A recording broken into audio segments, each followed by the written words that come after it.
A'laha, paling atas. Paling atas ni. A'la jahannam. Ingat sebut jahannam dalam Quran dia umum merujuk ke neraka. Ini merujuk nama khusus. Kenapa? Sebab tu nama jahannam itu merujuk neraka secara umumnya. Sa'ir merujuk neraka secara umumnya.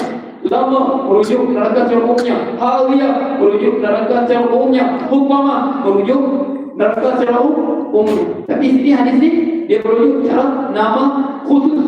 Okey, kita kata A'la jahannam wa hiya liman yu'adzab wa hiya liman yu'adzab, iaitu untuk orang yang diazab ala qadri dhanbihi minal mu'minin, dengan kadar dosanya daripada orang beriman.